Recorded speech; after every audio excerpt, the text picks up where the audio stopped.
Hello students, welcome to Auto I Academy YouTube channel. और जैसा कि हमने मेंस आंसर राइटिंग को लेके एक सीरीज़ जो है उसको स्टार्ट किया हुआ है, और आज हम एक और क्वेश्चन जो है आज उसको हम डिस्कस करेंगे कि किस तरह से हमें अपना मेंस का जो आंसर राइटिंग है वो करना है, और कौन कौन से इम्पॉर्टेंट पॉइंट होते हैं जिनको हमें अपने आंसर में राइट डाउन करना होता है, और कहाँ पे हमें कुछ पॉइंट जो हैं अवॉइड करने होते हैं।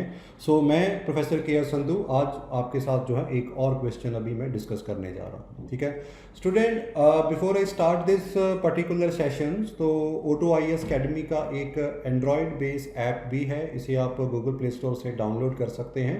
और यहाँ पे आपको प्री प्लस मेंस बहुत सारा स्टडी मटेरियल आपके लिए अवेलेबल है, जिसको आप फ्री ऑफ कॉस्ट ज्वाइन करके अपनी जो डे टू डे जो आपकी स्टडी है, प्रेपरेशन है, उसे बहुत बढ़िया ऑर्गेनाइज भी कर सकते हैं। जो स्टूडेंट हरियाणा और हिमाचल का मेंस जो के लिए क्वालिफाई हुए हैं, मेंस लिख रहे हैं, उनके लिए एक मेंस का जो टेस्ट सीरीज़ है वो हमने ऑलरेडी स्टार्ट कर दिया है। तो इस टेस्ट सीरीज़ को ज्वाइन करके आप अपने आंसर को एनालिसिस करवा सकते हैं, और जो भी आपके आंसर की शॉर्टकमिंग्स हैं उसको आप दूर कर सकते हैं, ताकि जब आप मेंस लिखने जाएं तो आपकी जो भी शॉर्टकमिंग्स हों, जो आंसर की आपकी जो प्रॉब्लम्स हैं वो आपको पहले पता हों, और उसके ऊपर आपने अच्छा वर्कआउट जो है वो किया होना चाहिए। इसके लिए आप ये लिंक जो है डिस्क्रिप्शन बॉक्स में भी आपको यहाँ पे दिया हुआ है, इसको भी जाके आप इसे ज्वाइन कर सकते हैं। स्टूडेंट, आज जो मैंने एक क्वेश्चंस लिया है जो कि हिमाचल मेंस में पहले पूछा गया था। This question is particularly about के जो मुग़ल टाइम के ऊपर जो पेंटिंग्स में डेवलपमेंट हुई हैं उनकी की फीचर्स क्या हैं, और किस तरह का उसका जो प्रोग्रेस हमने पेंटिंग्स में देखा गया है, तो उसके ऊपर जो क्वेश्चन हमने लिया है आज का। तो आइए थोड़ा देखते हैं कि इस क्वेश्चन को हम किस तरह से यहाँ पे टाइप कर सकते हैं। तो देखिए, सबसे पहले हमें, जैसा मैंने आपको बता दूं कि जब भी हम कोई क्वेश्चन लेते हैं तो हमें जो मेन फोकस ये देखना होता है कि उस क्वेश्चन की डिमांड क्या है। तो इसके में अंदर जो की डिमांड आप देखेंगे तो बेसिकली ये क्वेश्चन डिमांड कर रहा है सबसे पहला कि मुग़ल पेंटिंग्स की जो मेन फीचर्स हैं उनके बारे में बताइए। तो हमें जो मेन फीचर हैं उनके ऊपर वर्कआउट करना है कि कौन कौन सी मेन फीचर्स हैं। तो इसको हमें किस तरह से अब हमें इसको स्ट्रक्चराइज करना है। देखिए, सबसे पहले इंट्रोडक्शन। तो इंट्रोडक्शन में यहाँ पे हम किसके बारे में, क्योंकि मुग़ल का टाइम पीरियड है वो बाबर से भी स्टार्ट हो जाता है और टाइम पीरियड से स्टार्ट होता है। तो हम यहाँ पे किस टाइम पीरियड को यहाँ पे इंट्रोडक्शन में पहले लेके आए। तो देखिए, बाबर के टाइम के ऊपर जो पेंटिंग्स के अंदर कोई ज़्यादा डेवलपमेंट हुई नहीं थी, क्योंकि हार्डली 4 साल उनको रूल करने के लिए मिला था। हुमायूं जब 1540 के बाद शेरशाह सूरी से जब वो हार जाता है, तो उसके बाद काफ़ी लंबा समय वो पर्शिया में जो है स्पेंड करता है। तो वहाँ पे ही केम इन टू वहाँ पे जो है वो पेंटिंग्स को वहाँ पे देखता है, and he was highly influenced by the painting जो वहाँ पे डेवलप होती हैं। और वहाँ पर दो पेंटर जैसे कि मीर सैयद अली और ख्वाजा अब्दुल सामद, ये दो पेंटर जो हैं जो उस समय पर्शिया के बहुत मशहूर पेंटर थे, दे केम टू जो है वो इधर भी यहाँ पे आते हैं, इंडिया में हुमायूं के साथ भी आते हैं। लेकिन जब हम इसको इंट्रोडक्शन में लिख सकते हैं तो हम इतना कुछ तो इंट्रोडक्शन में देखिए वहाँ पे नहीं लिख सकते हैं। तो हमें पिन पॉइंट क्या करना है, हम यहाँ पे ले सकते हैं कि देखिए जो मुग़ल पेंटिंग थी इट वॉज एक फ्यूज़न था ये, जिसके अंदर पर्शियन और इस्लामिक स्टाइल दोनों को मिक्स किया गया था यहाँ पे। ठीक है, तो दूसरा अकबर का टाइम अगर हम यहाँ पे देखते हैं तो अकबर के टाइम पे हम देखते हैं कि ये जो पेंटिंग्स हैं ये थोड़ा इसके अंदर डेवलप होती हैं। हालांकि जो अकबर टाइम पे पेंटिंग होती थी वो ज़्यादातर नरेटिव पेंटिंग होती थी, जैसे तूतीनामा, बाबरनामा फॉर एग्जांपल मैं बात कर रहा हूँ। तो इस तरह आप कुछ एक तो पॉइंट जो है वो अपना इंट्रोडक्शन में ले सकते हैं। तो अकबर का टाइम पीरियड आप यहाँ पे लिख सकते हैं कि जहाँ पे एक ऑर्गेनाइज वे से जो है वो डेवलपमेंट जो है यहाँ पे स्टार्ट हुई है मुग़ल पेंटिंग्स के अंदर। जैसे मीर सैयद अली, अब्दुल समद खान, ये अकबर के टाइम के काफ़ी इंपॉर्टेंट उस समय के पेंटर्स भी रहे हैं। तो इस तरह हम थोड़ा सा एक ब्रीफ इंट्रोडक्शन का जो है पार्ट यहाँ पे अकबर का ले सकते हैं। ठीक है, इसके बाद अब मेन फोकस जो है हमारा मेन बॉडी का आ जाता है मेन फीचर्स के ऊपर यहाँ पे कि भाई इसकी मेन फीचर क्या थे मुग़ल पेंटिंग्स को लेके।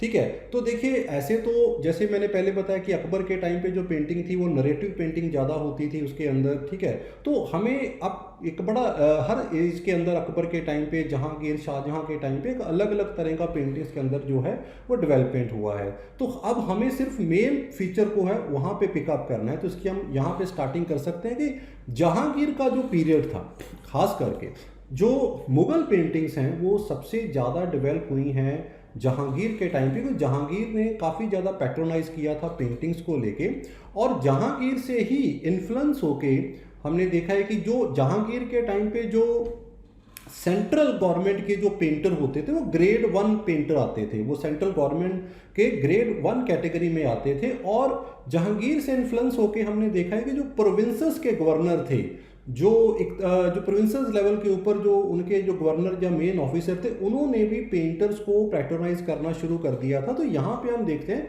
कि हमें दो तरह की पेंटिंग्स यहाँ पे जहांगीर के टाइम पे देखती हैं, Amperian Mughal painting and provincial Mughal painting. तो ये एक बड़ा रीज़न माना जाता है कि जहांगीर के टाइम पे पेंटिंग्स में बहुत ज़्यादा डेवलपमेंट जो है वो हमें देखने को मिलता है, क्योंकि यहाँ पे सेंट्रल लेवल से लेके प्रोविंसेस लेवल तक सभी जगह पे इसको एक अच्छा सपोर्ट और पैट्रोनाइजेशन मिला यहाँ पे।